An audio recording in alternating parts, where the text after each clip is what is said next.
Narito na muna ang mga pinakahuling mga balita mula sa saanmang panig ng mundo, mula sa mga nagbabalita ngayon sa buong Pilipinas. Mga nagbagang balita! Ang latest news ko ngayon ay tungkol ito sa birthday kahapon nila. Nag-celebrate kami ng birthday doon sa bahay doon sa boarding house na tinitirahan nila. Alam niyo ba, ang handa nila ay ang daming handa nila, kagaya ng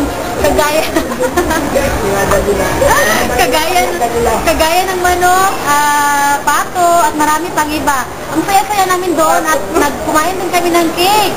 Alam mo ba kung sino nabigay ng cake? Si Jeremy po, yung girlfriend niya. Ang saya-saya namin kasi inuman sila ng drinks like, alcoholic drinks like beer. Grabe na to. Grabe nag-interview. Sige, ano pa gusto nyo na-interview sa akin? Hindi ako naglasing kasi, actually, since birth, hindi pa talaga ako uminom ng beer. Kaya, hindi ako uminom ng beer. Slight, pero hindi kasi sobra kasi yung... Hindi lang to?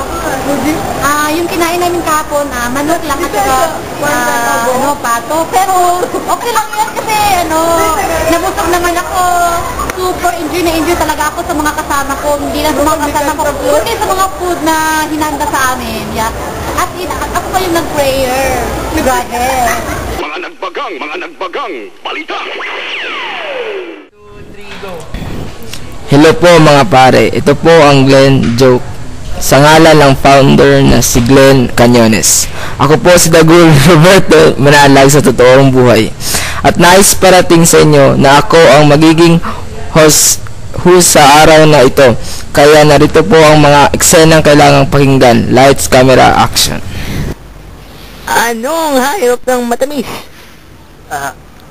Sweet fish? Hindi. Shit. Mali rin. Asokal. Ay, aso pala. Pagkatuwi-tuwi na lang. Oo, asokal nga. Anong hayop ang matulis?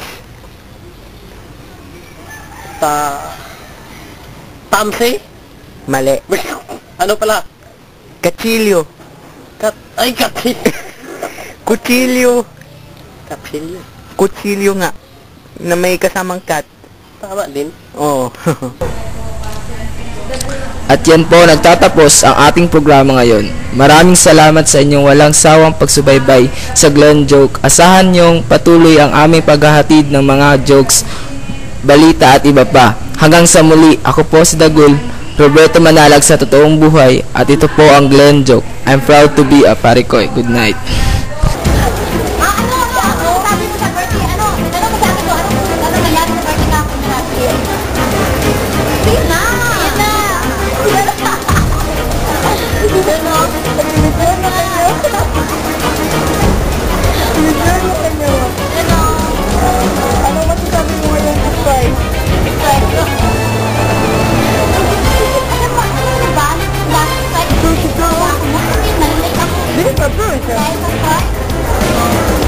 Sige, dito, dun.